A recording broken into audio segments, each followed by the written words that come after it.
Alcuescar at about 7 in the morning. Beautiful moon, and it's a bit of a long day today, for me at least, about 27 k's I think. I see a few head torches up ahead. I think that's probably, I'm guessing, Linda, Ted and Hans. Maybe we'll see soon. This is about halfway on our way to Valdesalor. Nice little bridge. See the reflection of the water under the bridge? Zoom in a bit.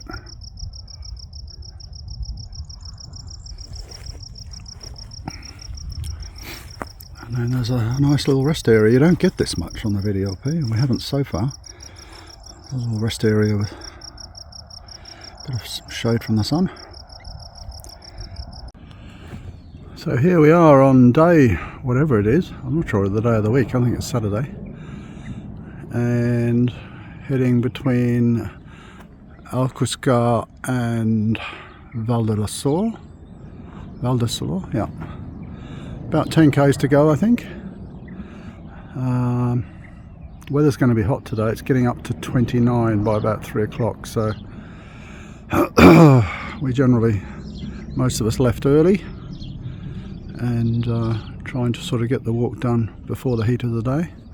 What's the time now? Coming up to midday. Oh, excuse me, I picked up another bug. I'll probably get there around 2:30 I think, before it gets too hot. So I just had a stop in a service station because I was planning to stop at a village just back there, but it was 500 metres off the Camino, and I thought, oh, I don't really want to add a K today. And then 5 minutes later I saw a service station. I thought, oh, here we go. So I guzzled an Aquarius, which is like a Spanish Gatorade. Bought an extra little bottle of water because I thought I'm probably on about my limit, given it's a long day. I only had a litre left, so I've topped that up and all good to go. Let's get on with it. Now, I'm not going to film this operation. I was just laying here thinking, I've got 10 k's to go, just over. Should I just put the old socks back on? And my feet are feeling a bit sore, and the heels are starting to feel a bit sore, the tendons. So I thought, no, practice what you preach. So I think it's at times when you're a little bit tired and weary and things, you think, oh, stuff it, it's only 10 k's to go, I won't bother. But I'm actually going to put down a jacket here. I'll put some Voltaren gel on my heels to try and reduce the swelling a bit. I'll get some fresh socks out, Vaseline again on my feet, fresh socks back on, and then off the final 10 k's. And I can tell you 10 minutes spent is worth it doing that, because your feet just feel so much fresher. So I shall go through that little process right now. You know, let me put this on a wider angle. It won't bounce as much. We'll walk together a bit. I was just thinking that walking a Camino, you know, it's absolutely not a race. There's no rush to get anywhere, but you sort of constantly rethinking your options in the back of your mind. You know, like there was a village a little way back there, but it was 600 k's off the Camino, and so that's an extra K just to go in and have an orange juice and back out again. And it's getting hot. You know, all of that's going to probably add 40 minutes to the journey. So I thought, what the heck, I've got just over a litre of water to go 11 k's, that should be sufficient, let's crack on. And then soon after that I saw a petrol station about 200 metres off the Camino. Did I say the village was 600 k's? 600 metres. So the petrol station 200 metres off. I thought, oh, I'm willing to trade off that distance to go and get an extra drink. If I hadn't seen the petrol station, I probably would have just cracked on and not had the rest to put my feet up and change my socks. Reason being, I probably had sufficient water but not really much extra, and so I probably would have felt the urge to keep going and get there sooner. But given that I was able to have a drink at the service station and pick up another 500 ml of water, I've got loads of water now, so I thought I'd give my feet a treat. It's always little trade-offs as you're walking. That's one of the things I'm finding about walking the Via della Plata. I was talking about this last night. Oh, excuse me. Let's try and get to the pharmacy for this. The whole logistics of the VdlP is a little bit different. So, you know, whereas on the Francis, for example, you just set out in the morning and let's see how far we go, and you might pass through 3 or 4 villages. Very often on the VdlP, there are no intermediate villages, and you're thinking about where will I walk to today. So it might be, you know, I have an option to walk 20 k's, but that leaves me a 10k tomorrow. I don't want to do such a short day. Can I manage a 30? You know, so I notice people sort of, or maybe it's just the people I'm associated with, sort of looking at maps in the evening and think, oh, if we do a 25 tomorrow, that'll give us a 20 the next day. So because there aren't these intermediate villages, there's a bit more planning sort of in your daily distances. So for example, today, going to Valdesalor, originally after that I was going to have a short day into Cáceres, 10 k's. But I'm actually holding up okay. I was going to do 2 very short days, a 10 and a 12, to kind of give myself a break. But because I'm holding up pretty well, I'm not having any major foot problems. And in talking with people over the last couple of days, I'm actually going to push through from Valdesalor through Cáceres to, what's it called? Casa de Cáceres, which will give me a 22k day tomorrow, which is a comfortable distance for me now. So, you know, it's constantly changing.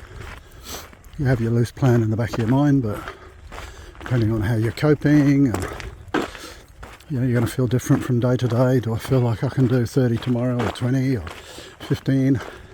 What's the weather going to be like? So, for example, tomorrow's Sunday,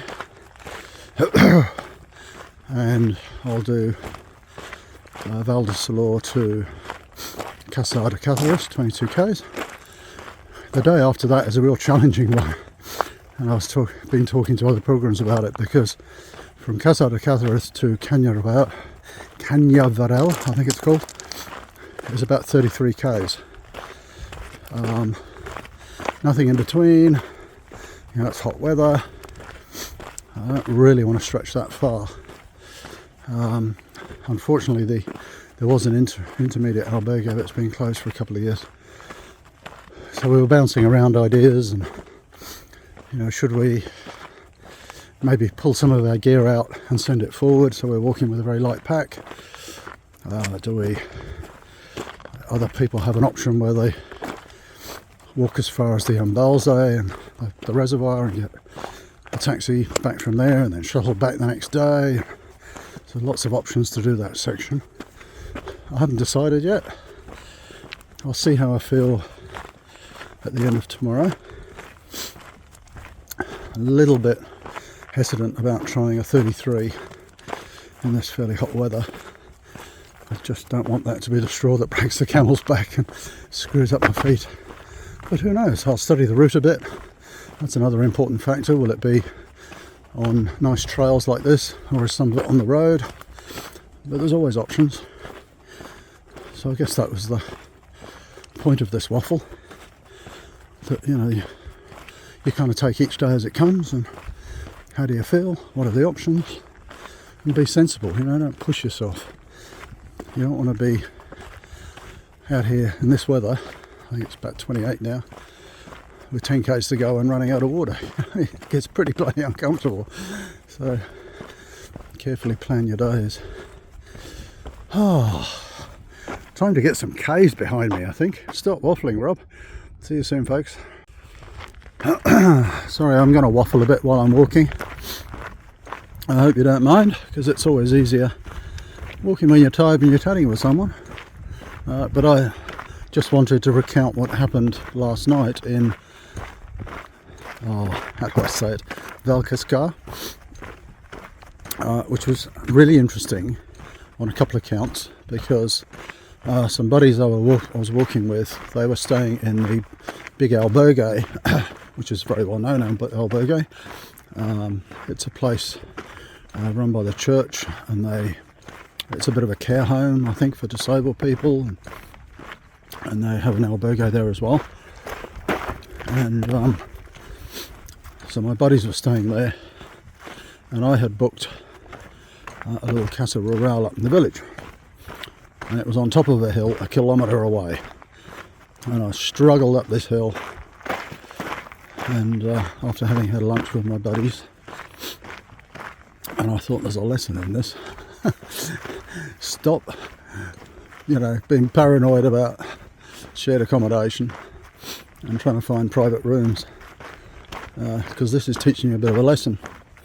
And when we had arrived at the albergue and my buddies were checking in, I had made up my mind to leave a donation there anyway, because of the great work that they do. So I slipped in a donation, and I got a message later in the afternoon from my buddies saying, oh, Gita, who's the hospitalera, who is absolutely fantastic, says, as you made a donation, do you want to come down and join us for dinner? The community dinner in the albergue. I said, absolutely. So I went down and joined in, and that was great. Some great people. Gita was marvellous, great host, so full of energy and positivity. And apparently she got up this morning when people were leaving at 6 o'clock and sang to them. Oh, excuse me. And I said to Gita last night, I said, I learnt a very clear lesson yesterday. I should have been booked into this albergue with my buddies, instead of going up the hill, back down again, up the hill after dinner, back down in the morning. So I think as soon as I get rid of this cough, hopefully I can get in and see a doctor on Monday, I'll start throwing some albergues into the mix, because they always seem to be in better locations too. And I've already stayed in a couple sort of in a private room, and they're really good. But I thought it was an interesting Camino lesson. It was like someone was looking down and sort of saying, okay, Rob, let's see if we can get you to understand how this works. You want to be on the top of the hill on your own? Well, we'll just invite you back down here for dinner and make you walk up and down. In fact, I said to my buddies, maybe I should just grab my bag and move down to the albergue. And they said, there's loads of beds. But with the cough, I thought, I don't want to go and spread something. I was very tempted. So there we go. Waffling on the Camino, and Valdesalor has got a little bit closer. See you soon. So I heard a couple of cyclists coming up behind me in that bushy area back there, and I'll just keep walking if you don't mind. I hope this isn't too shaky. So I thought, alright, I'll step to the side of the path, and one guy stopped just behind me, and his mate was about 50 metres back. Something wrong with his bike. And I thought, oh, stop it, I'm not going to stand at the side of the path all day while you sort your bike out. So I kept walking. They're still back there. But it made me think about this question of, walking a Camino or doing a Camino on a bike, and you can do it on a horse or whatever. But it's always a bit of a debate online. Some people love to do the Camino on a bike because they say, I've got limited time and I can do 50, 100 k's a day or whatever.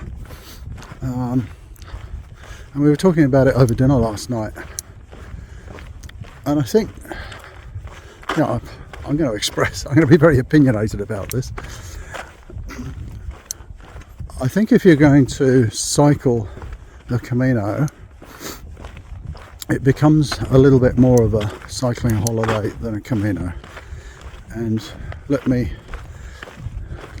give you a couple of thoughts behind that. And I know lots of people do the Camino on bikes, and that's great, but my thoughts are, if you want to have a Camino experience, riding a bike is a distraction, because you're having to, I'm walking along the tracks and things, and I'm watching where I'm walking, but I can kind of tune out and think and ponder and all the rest of it, take in the landscape.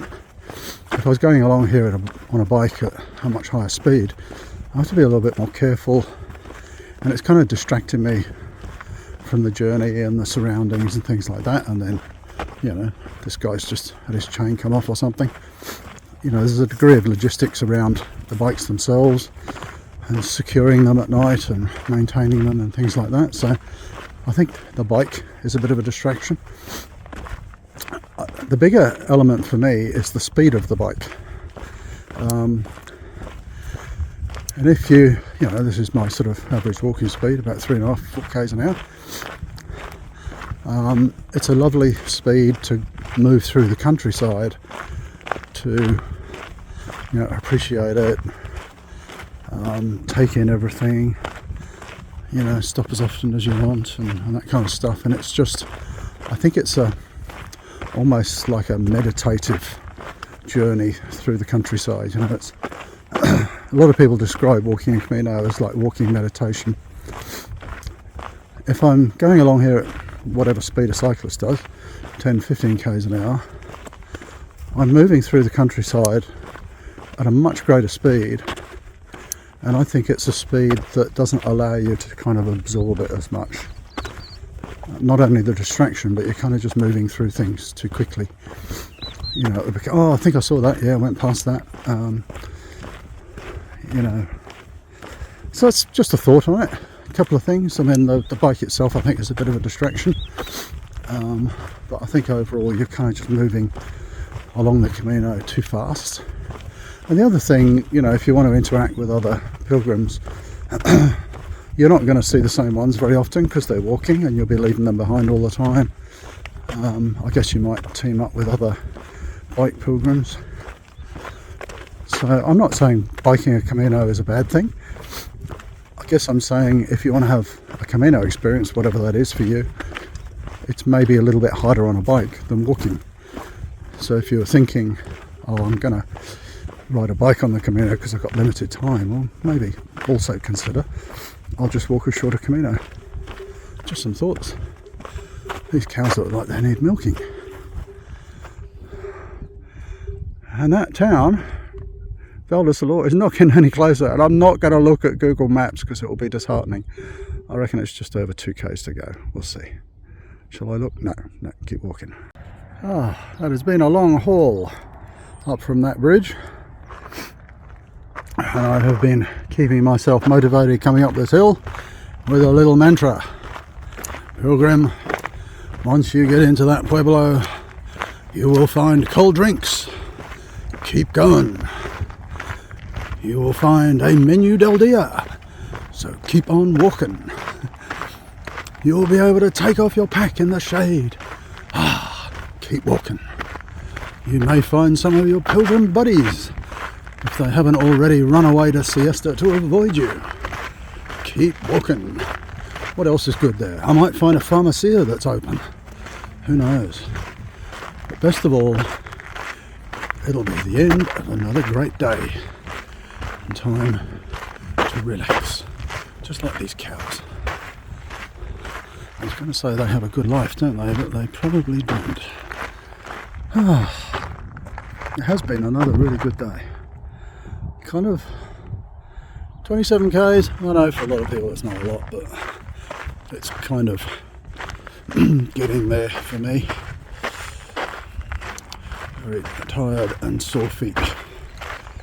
But you know, if I had to go another 3 or 5 or something, I probably could. I'd rather not because my feet are really complaining. But it's been a good day. And transmissions will now close because I'm about to find said cold drinks, menu del dias and Camino buddies. That looks like the albergue they're staying in there. It's got a sign on the wall. So I'll see you later, folks. Well, I've seen it all now. Rural Spain at its rawest. I've got a rather nice room in a posada, which I think is an inn. And the guy was very helpful. I said, where can I wash my clothes, and hang them out. So normal thing, wash them in the sink. And he put a little dryer out in the park opposite. So I put them out there, just going to keep an eye on them. And I'm just planning my next day, and I heard this wailing. Wah! And I thought, that sounds vaguely like flamenco. Rather more like flamenco than a cat being strangled. And I looked out the window, and there's these two little girls, probably 7 or 8, and one is strumming a guitar and singing flamenco, and her friend's walking next to her filming her, you know, for social media. And I thought, you don't see a lot of that in Australia. Good on them. She wasn't doing a bad job, actually. But yeah, the things you see, insights into other cultures, I thought it was cool.